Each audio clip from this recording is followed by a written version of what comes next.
to the Learning Clinic on CKLU 96.7 FM. I'm your host, Bob Kirwan, and we are ready to go with our show this afternoon. Ron Dupuis, who is running for the position of mayor in the city of Greater Sudbury in our October election, he is in the studio with me. And we've got things set up, and we're going to take whatever like the time it takes to talk about the election, Ron. So welcome to CKLU. Thank you, Bob. It's great to be here, and thanks for inviting me.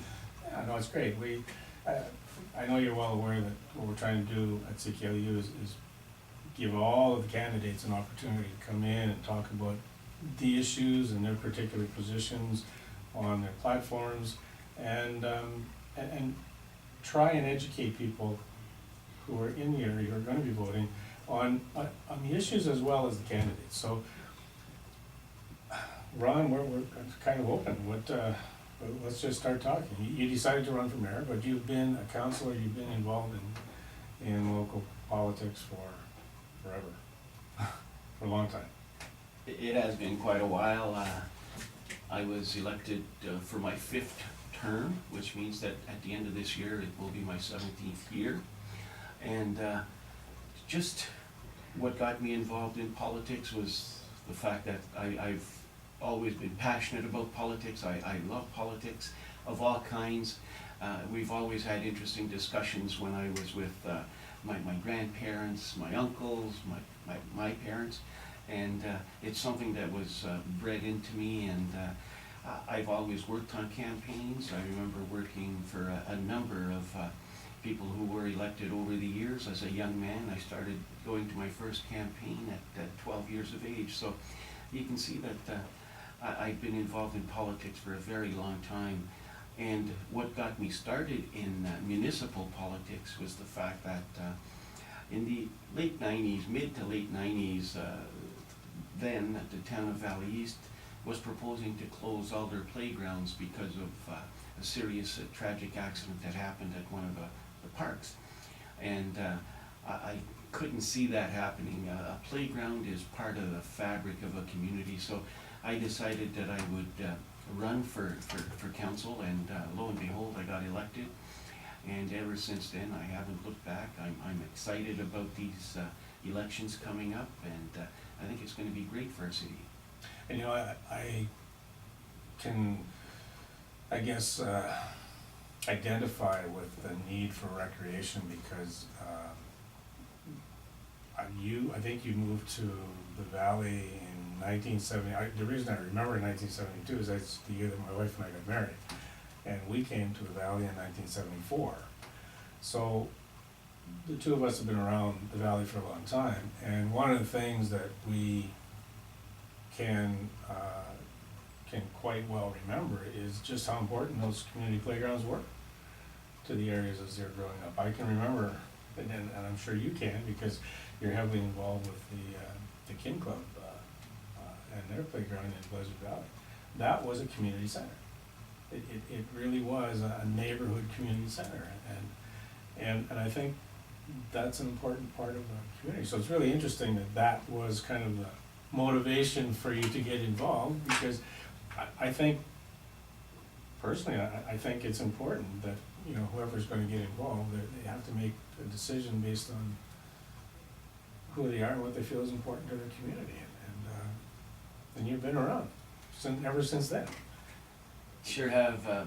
I also got married in 1972, Bob, and there you go. I'll be celebrating my anniversary tomorrow. Tomorrow, wow. Yeah. Anyways, just in regards to that, I moved to the Valley in September of '72, and it was probably the best place to raise a child.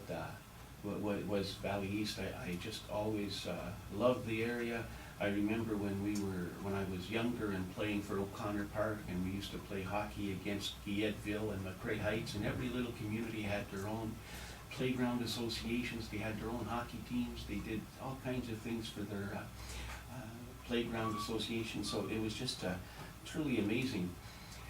And today, well, the playgrounds, there's no playground leagues anymore except in Sudbury proper. But in the Valley, we play in the arenas and so on, and we're so fortunate to have so many arenas and to be able to utilize them.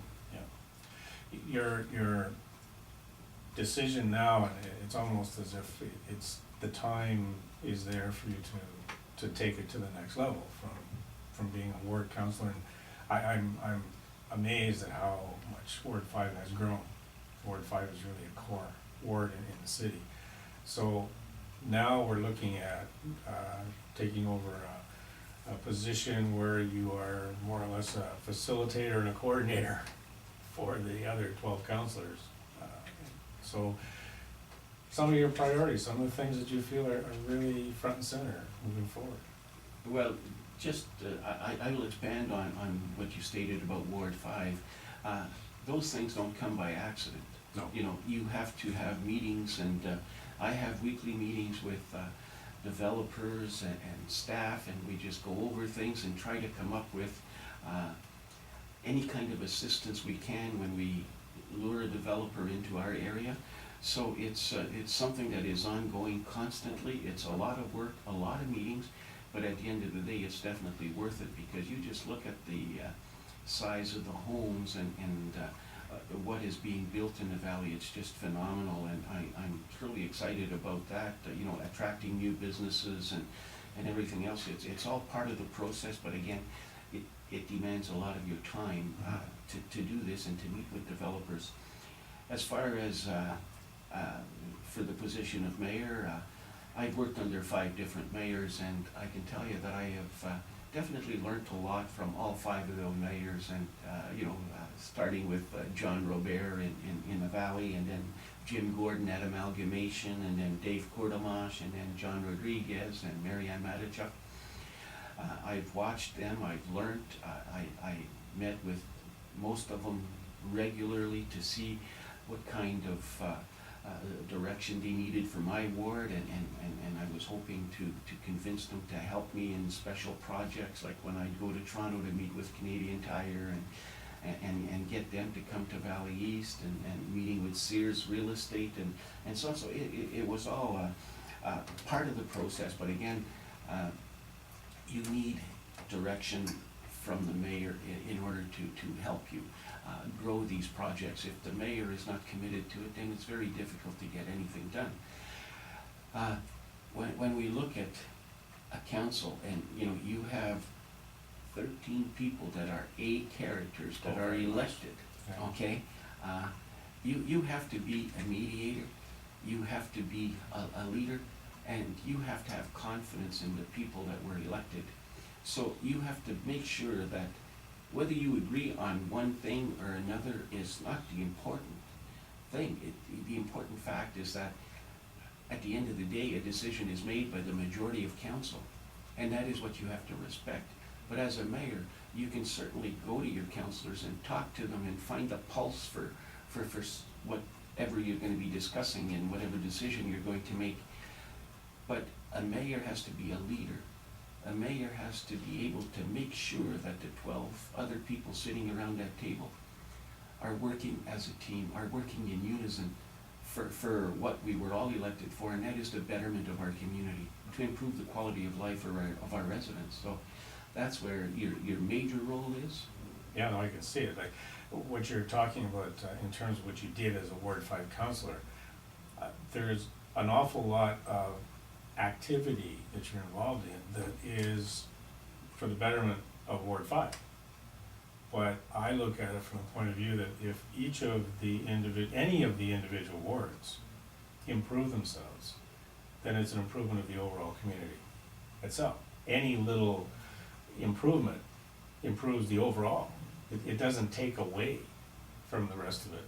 But as you've got 12 councillors who are focusing on their areas as well as thinking about the good of, like the common good of the city, I can see where the mayor's role has to be one of viewing things from the top of the mountain and seeing how things are developing and kind of working with the strengths of each of the individual councillors to make everything move forward toward the ultimate vision.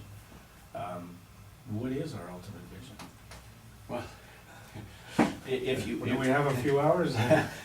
If you ask 50,000 different people what the ultimate vision is, you're gonna get 50,000 different answers. Yeah. So it's very difficult to pinpoint that and say this is one vision. Right. My vision of Sudbury, of Greater Sudbury, is, for one thing, to be a unified city, to be a city that is prospering, to be a leader for Northern Ontario, to make sure that all our citizens are heard, that they have a voice at City Hall.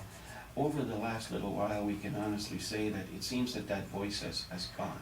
It's not there anymore. So we have to bring that back. We have to open up City Hall. We have to make sure that the ward councillors are back to basics.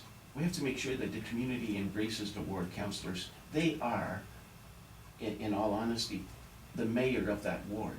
Right. We used to have 7 mayors and a regional chair. So, you know, that's what it boils down to.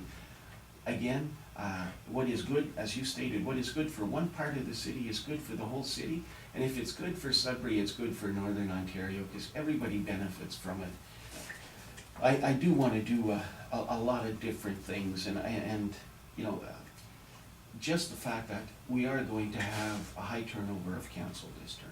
It looks like it. There's going to be people that are not running, there's going to be people who are going to be defeated, there are some councillors who will be back. But if we stop and think about that, the way council works is the elections are on October 27th. Your term of office only begins on December the 1st. So you've got the whole month of November where, you know, the councillors, young, new, old, are all raring to go, and they want to make sure that everything gets started. So one of the things that I will be bringing forward is I would like to hold training sessions for the month of November. We don't have, as a councillor, part of your training, you don't have the police coming in to talk to you. So one evening, we're going to get the police to come in, explain what the role of council is vis-a-vis the police, and have the police tell us what they do, how the budget works, and so on. And there's going to be a NORD chart so that the new councillors will know who to call when there's something specific to policing. We're going to have the Greater Sudbury Utilities come in, because that is a complex corporation, and one that everybody needs to understand. We're going to have the health unit come in and tell us how come Sudbury is responsible for 80% of the budget, when the other municipalities, all the way to Manitoulin Island and Killarney and the French River and St. Charles, Marks-Day Warren, are responsible for 20. It's all population based. But again, everybody has to understand how these departments work. We're going to hear from, you know, all of our key stakeholders in our community, the United Way, the Chamber of Commerce. We're going to have media sessions so that councillors are comfortable when they're asked to do an interview. I'm hoping to do all of that, and then on December the 1st, when the term starts, we are able to get up and run, and we'll be confident in what we have learned. The way it works now, we get one Saturday morning where everybody comes in, speaks to you for 10 minutes, and that's it for that department. So it's very difficult to absorb everything in that length of time, and to have only a short presentation makes it even harder for a councillor to comprehend everything that needs to be done. Yeah, so you would think a training session like that would work before you even register to run. Exactly, just to make you aware. Because, yeah, and I think more knowledge and education of the general public as to what the role of the council members are is important too, because so many people think that councillors can do things that they cannot, and that then leads into a lot of criticism and misunderstanding. But it's like anything else too, you can provide the education if people aren't going to listen. But you're right, people that are going to be stepping into that role on December 1st would definitely be motivated to learn. I mean, that's the right time to do the teaching. That sounds like a good plan. The other thing I want to do, Bob, is on January 1st, we're going to plan as a council our strategic vision for the next 4 years. And how we're going to do that is we're going to go into every community within Greater Sudbury. We're going to meet with the residents. There's going to be it's a town hall meeting where the residents are going to tell council what their priorities are for the next 4 years. It's not going to be staff telling us, it's not going to be council telling the public what their priorities are. It's going to be the public telling us what they want to see us accomplish in the next 4 years. So by doing that, it's going to take us about 3 months to get to every community, aside from all the other meetings we're going to have and so on. But it's very worthwhile. I said we would be giving Greater Sudbury back its voice, and that's one of the ways we're going to be doing that, is by listening to what they have to say. So that's going to have an influence on us. It's going to have an impact on how we're going to make our decisions for the next 4 years, and where our strat plan is going to be, because we're going to combine our ideas, we're going to combine staff's ideas, we're going to combine the public's ideas, and we're going to meld that into 4 or 5 priorities that need to be done and that people are wanting us to do. And that would be formulating, I guess, a big picture concept. Actually, it makes sense to do it after the election as well, because you remove all of the politics from that meeting. Whereas I guess if you do it during the election campaign, people are constantly telling candidates what their priorities are, but it's in the midst of an election campaign, so now you're getting into debating one side or the other. I guess once you know who's going to be representing you for 4 years, it makes a little more sense to say, well, here are our priorities, and there's no politics to this at all. These are the true priorities we're looking for. I think that's a good plan. Are these going to be, are these protocols going to be decided on prior to the election, so that it's going to happen regardless of who is in, or is it basically depend? Is that one of the leadership roles of there? It is a leadership role of the mayor, and it's something that I am stating publicly, and it's something that I know that most of the councillors that I have spoken to and most of the candidates that I have spoken to agree that this is the proper format to proceed. So I really believe that, you know, when you run for as a ward councillor, when you run for an MP, MPP, or you run for mayor, or everybody runs for the same reason. They want to make our community better. The unfortunate thing is that there are ways to work with people, and there are ways that you shouldn't work in a sense that you isolate yourself from others. Sometimes you just make a mistake. And you know what? That happens. And you know, there's nobody perfect. And I haven't met a perfect counselor yet. I can tell you that that is something that we all learn. And politics have changed so drastically over the last 17 years. I can honestly tell you, when you look at the print media and the bloggers and everything else, you're under so much scrutiny. Oh. And I mean, if the weather is cold, it's councillors' fault. If it's hot, councillors get blamed. You know, and they get blamed for everything. And that's fair game. I mean, we accept that, and we still choose to run and lead a public life, and we have to accept the criticism. Sometimes you have to bite your tongue, and sometimes you have to say, my gosh, that's not what happened at the meeting, and that is not what I said.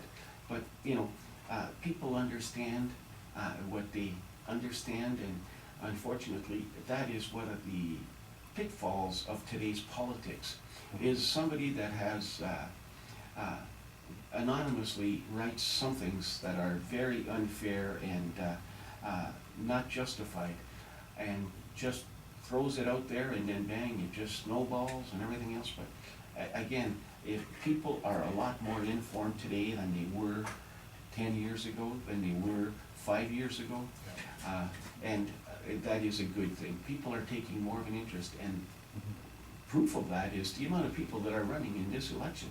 Yeah. I mean, there are a lot of candidates that are putting their names forward, and there's going to be a lot more. There'll be a lot more, I know. For sure. Yeah, it's interesting when you talk about the being in the public eye and the criticism. When you take a look at everything in perspective, there's a small number of people who are making the noise. or being critical, and I don't begrudge them for expressing their opinions, but I think for the most part, the majority of people do not believe that a person running for city council wants to do a bad job, wants to do it for the wrong reason. Everybody who puts their name in for this, if they have any idea of what this involves, knows that you wouldn't subject yourself to this for any reason other than a legitimate community-based reason, because there's nothing to be gained. I don't think there's anything to be gained that would not be positive for the community. It's just that so many people after a certain period of time in their life say it's time for me to step forward. It's my time.